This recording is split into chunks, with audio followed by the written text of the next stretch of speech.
Hey Frugivore, I'm Freelee, welcome back to the Frugivore Diet channel. So today's video is fairly highly requested, a reaction to Chloe Ting's What I Eat in a Day. And I didn't know who Chloe Ting was until a lot of you, requested this video, and I'm like, okay, let's check her out. So today we are going to watch one of her latest, well, it's about like a year ago, but it's still probably valid, What I Eat in a Day videos. So we are going to go over there, fly over there, help Chloe Ting see how she eats, see if she is influencing her large following with a good message, right? That's very, very important. All right. And if you want to see more of these videos, take a moment to give it a thumbs up or a thumbs down. If you're feeling it, you can do the thumbs down, and also leave a comment. Please take a moment to leave a comment because it really does help with the algorithm, and just in general, I like to chat to you as well. All right, let's get into it. Let's check out Chloe Ting's What I Eat in a Day. Okay, Frugivore, here we are on Chloe Ting's channel. She has 19.2 million subscribers. How have I not heard of this woman before? YouTube works in weird ways these days, I tell you. But anyway, 19.2 million subscribers. That's like a lot of young women in particular that she has an influence over with the message she's putting out. So hopefully it's a good one, right? So this video I'm going to react to is, we are going to react to, right? You're going to comment down below what you feel as well. Realistic, what I eat to lose weight, easy, healthy meals. Sounds good, right? Sounds okay. 3.6 million views. Wow. So she did this video about a year ago, I think. Yeah, a bit more. It's got 88,000 likes. So let's get straight into it. Chloe, what is your message? Let's go. I'm doing what I eat in a day video, but today's version is very different. A realistic version of what I eat in a day. But does that mean that my what I eat in a day is unrealistic so far? They're a little bit prettier. Well, there was definitely some problematic foods included in that B-roll just then. Put a little bit more love, heart, thoughts into my... There's no love when there is an animal on the plate that wanted to live. That's not love. That would never be love. Let's not lie to ourselves here. Okay, we're not the only ones who want to live in this world, right? Most of you guys know that I have severe bloating issues. Okay, so most of you know that have severe bloating issues. Okay, so this is something that I can definitely help her with because I've overcome severe bloating issues myself. All right, before this lifestyle, I had chronic digestive issues. I actually went to a lot of specialists in order to, heal myself, because I'm like, what is wrong with myself? And specialists, I mean like a gastroenterologist, like the best in Australia, who took around $500 off me for 2 consults and just wanted to prescribe drugs for me. And I just stormed out. I'm like, I don't want any more drugs, And also naturopaths, homeopath, Ayurvedic doctor. This is no lie, okay? I went to all of these people, Chinese medicine. No one could help me with my bloating. No one at all. You know why? Because I needed to change what I was eating. Fruit. I wasn't having enough fruit. The fiber was not helping me, disperse the bloating. I needed this fiber. Chloe, I am the individual to listen to when it comes to a flat belly. Honestly, I suffered from so many digestive issues before coming to this lifestyle. That was one of the main reasons that I actually came to a fruit-based lifestyle, is to get a flat belly. To maintain the flat belly. And I have it all the time. I'm not kidding. My belly is flat all the time. It may go out a little bit after I eat, but it is a healthy flat belly because I'm on the Frugivore diet. This is essentially outlined in this book, Go Fruit Yourself, where I lost over 40 pounds on a fruit-based raw food lifestyle. So I recommend this for you. Okay, even over Raw Till 4, because you got some serious health stomach issues at the moment, and this is the best for your microbiome. This is definitely the best lifestyle. You need the fruit fiber. You need fruit, okay?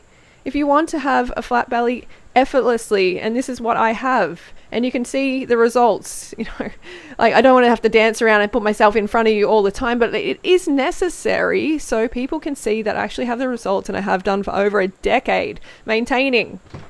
So Chloe, and anyone who has stomach issues like bloating, check out Go Fruit Yourself. So the physical book will be available soon on Amazon, but a link to the ebook is down below, and I highly recommend it if you want to just have a healthy gut microbiome, family, and a flat belly.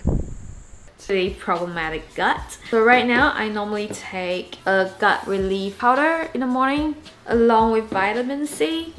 So I just mix it.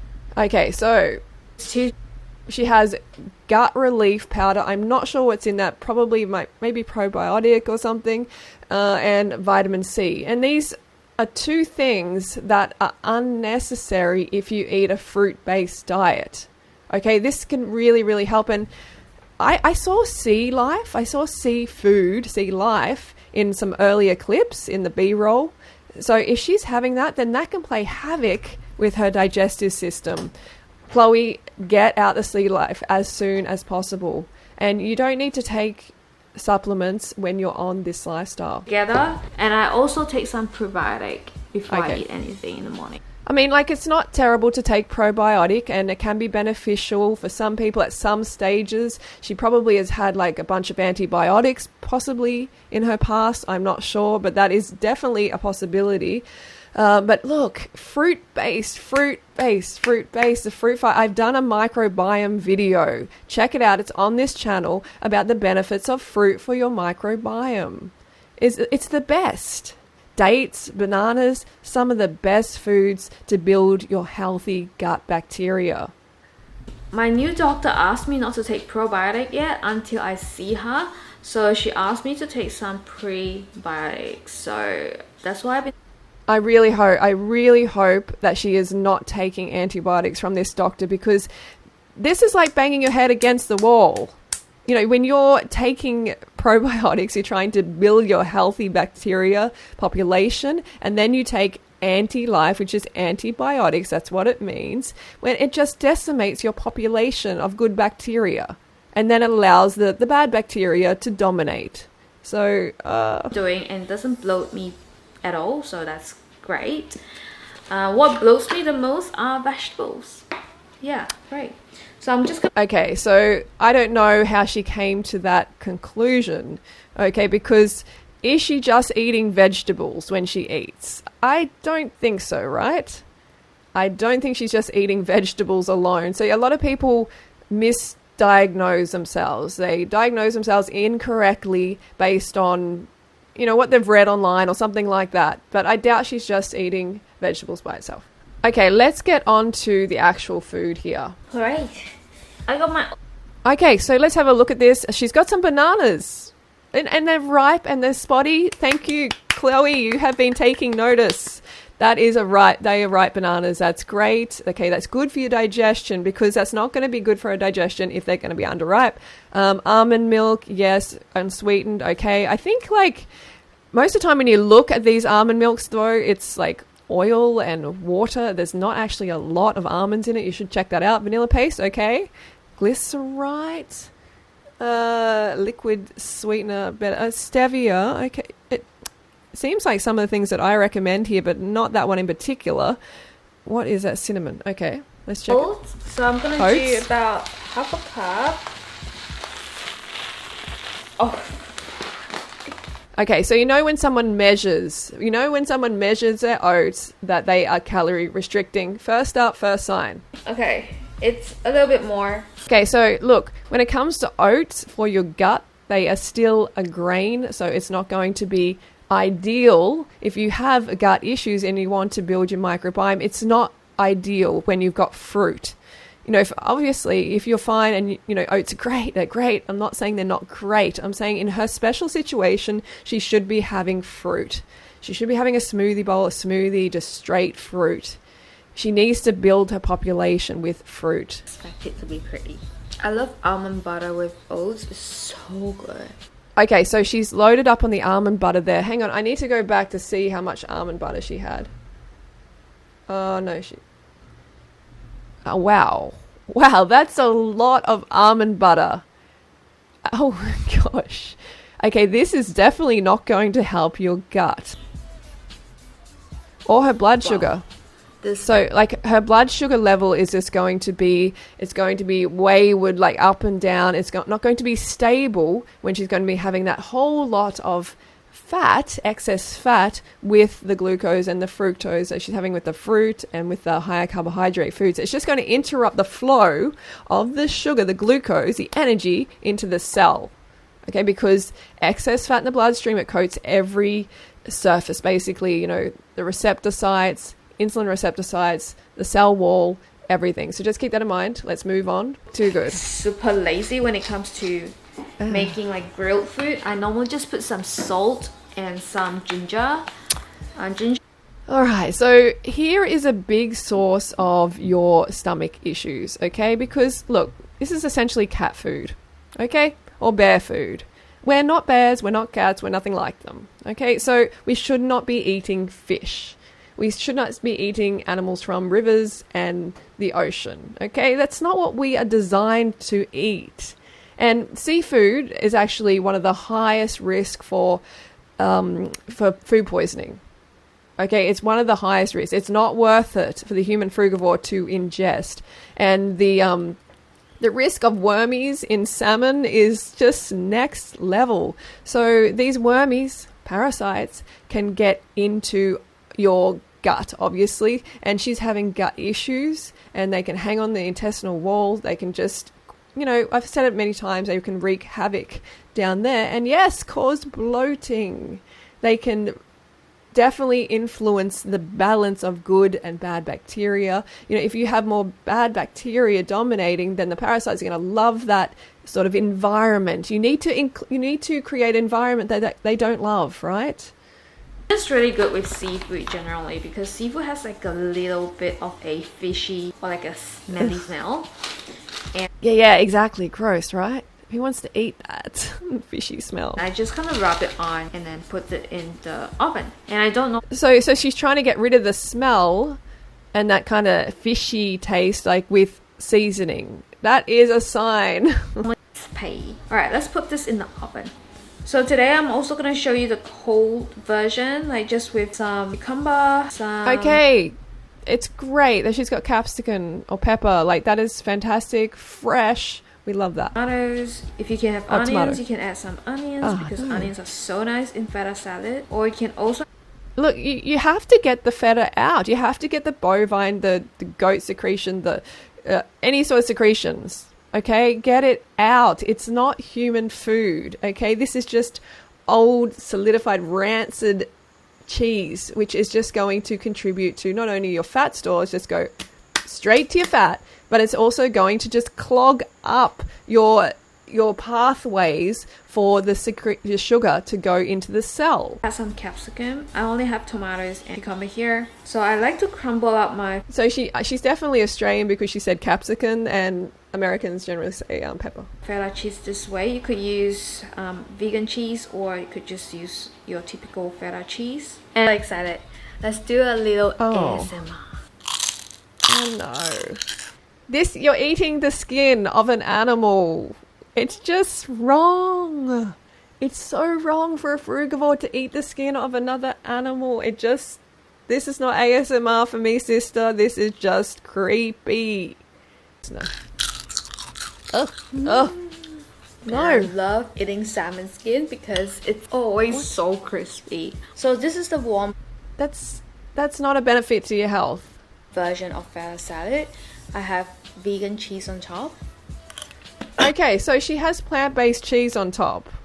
That is great. I didn't know that was plant-based. I thought that was feta. Hang on, I'm confused. I can have this every day. I'm so glad that it's plant-based cheese. Okay, that is great. But just still be aware of the oil factor and the fat factor and how it's not going to build a very healthy microbiome if you're having like an abundance of it. And that ends up being quite a high-fat meal that she has right there. Wow. What is this? It's 7 o'clock, but it's super sunny out. I'm having some jello. So I don't know what that music in the background is. Like, it's really... I don't know, just like it's constantly on, but hopefully it doesn't cause a problem. Jello. I always make these protein jelly. I'm gonna have this before I make my dinner because it's just so hot and I just want something cold to cool myself down right now. So protein jelly, so it probably has artificial sweetener and protein. I had a feeling that she would be all about the protein, because a lot of these, fitness instructor types have been brainwashed very much, and I was myself into thinking, we need that protein, we need so much protein. So this is some weird little processed fake fruit, chemical laden kidney strainer, basically, because that's what happens when you have excess protein you don't need. So look, this is a species composition of milk from different mammalian species, all right? So the human has the lowest amount of protein in the mother's milk. Okay, this is a time when we are growing, right? Where we need the most protein, apparently, because protein is all about growth. People are like taking because they want to get big muscles. So this is the period where you think that we would have, that the mother's milk would be full of protein, but it's so tiny. It's the least protein of any mammal. This is a sign. We don't want to grow later. We want to grow, obviously from baby to toddler to adult, and that's that time during infancy is when we are getting such a low protein count, and the carbohydrate is like the highest of the mammals, okay, along with monkeys. So that should tell you what we should be basing our diets on. It's just ridiculous. It's just marketing hype. Don't believe it. About 5 minutes to cook shrimp, because shrimps or prawns take only about 4 to 5 minutes to cook. I was thinking of tofu or shrimps, but okay, so shrimp. All right, so she's getting in a lot of sea life here, and this is not good for your gut, sister. This is like cat food. This is not something that you should be putting in your human frugivore system. I told you about the food poisoning risk. It is the highest for seafood. Don't do it. They're scavengers. Shrimp are basically the cockroaches of the ocean. They scavenge the ocean floor. They eat parasites. They eat skin off decomposing animals. Gross. It's gross, okay? You don't need to be eating this. Just like, hang on, let's keep going anyway. But I just wanted to make a note that for lunch, she didn't have a lot of carbohydrates either. So that's why she went for that pink stuff. My coriander is going bad, so I'm going to have this first. So yeah, I'm just going to pop all the ingredients into a bowl and put the shrimps in it just to marinate it, to give it a little bit more taste. I'm using like frozen prawns here shrimps, because I couldn't be bothered to buy fresh prawns. Well, you can look up frozen prawns as well, frozen shrimp, some ingredients. Yeah, you got to watch out for them too. Fresh prawns. She's having gut issues, and then she's having things like tamari, fish sauce. No, that will just zap out your bacteria. Wow. I'm intolerant to quite a bit of food, I reckon. I get a lot of stomach reaction or like swelling on my cheeks and my eyes. So when I have like... Yeah, so you got to be careful, okay? Because your system has been compromised somehow, whether it's genetic, whether it's through getting jabs when you're young. It's hard to say exactly, okay? But you need to be extra careful with the way that you eat. And that should not ever include the flesh and secretions of other animals, because it's just not going to be good for your microbiome. Blueberries or strawberries, too much of it will give me cramps, and I'll wake up with a swollen face the next day. So blueberries or strawberries. So this is going to be more likely about what is on them. What is on the blueberries, what is on the strawberries, because I doubt she's buying organic, and there can be even organic chemicals on these berries that can be, wow, bad. And I don't buy them. This is one of the reasons I don't buy them, and people have had severe reactions in the past. So just think about that. Just, go for another fruit. I'm like really unfortunate when it comes to... It's not the actual fruit, obviously. My sensitivity to food, which is really annoying because I love all these foods, but I still have them because I'm like, screw it, okay? Screw it. I'm just gonna have it. Alright, I'm gonna make the sauce now. It's very easy. Put a bit of tamari sauce just to... Okay, let's move on to where it is, or this will be a hugely long video. Okay. It will only take about 5 minutes to cook at most, so... Guys, it is done. I'm so proud. Just look at it. Wow. Oh no. Wow, that's a lot of little cockroaches of the ocean who wanted to stay in there cockroaching around on the ocean floor. But you took them out. You pay for them. You know, it's just... It doesn't need to happen. It's not good for your gut. It's like the worst thing, you know, for her gut, especially with the food poisoning risks, the wormies, environmental pollutants that are concentrated in the flesh, the PCBs. It's just dirty food. So okay, she's got some rice, I think. This is just a little bit of soy sauce with kelp and rice. I'm so glad that she has some rice, but you know, if she's worried about her gut health, I would be going like Frugivore diet for her at this point. Chloe, at least do even a 30-day challenge of the Frugivore diet where you just eliminate the cooked and you just go raw. It's just going to be so building for your good bacteria. Build up the fish sauce, the prawn sauce, which is really good. Oh my. Okay, it's not really good for your gut though. Alright, so I don't see anything else here. I gotta leave it here. We have spoken a lot already. Alright, so Chloe, it's good to see that she is having some fresh here and there, you know, some capsicum, some tomatoes, some cucumbers. She is having a tiny bit of fruit in the start, but it's not enough, especially if she's trying to improve her gut health. Fruit is vital. I told you in my microbiome video, I go into more detail about how healthy the fiber from fruit is, how it's preferable for your good bacteria, and you don't want to multiply biophilic, you know, bile-loving bacteria down in your gut. It's not going to be favorable for your bloating. You know, I have a flat belly for a reason, right? I have a flat belly because I have this fruit-based diet, high fiber fruit-based diet. It's incredibly healthy. If you want to have a flat belly, then girl, you know, like, I mean, all the time. Like, after I eat, obviously, it might go out a bit, but not much because I have a healthy environment in my gut. Anyway, that's my video for today. Let Chloe Ting know I made this video for her and that sea life is not going to help her gut situation. Sea life is a big problem for all the reasons that I already mentioned. Alright, don't forget to go fruit yourself and I'll talk to you soon.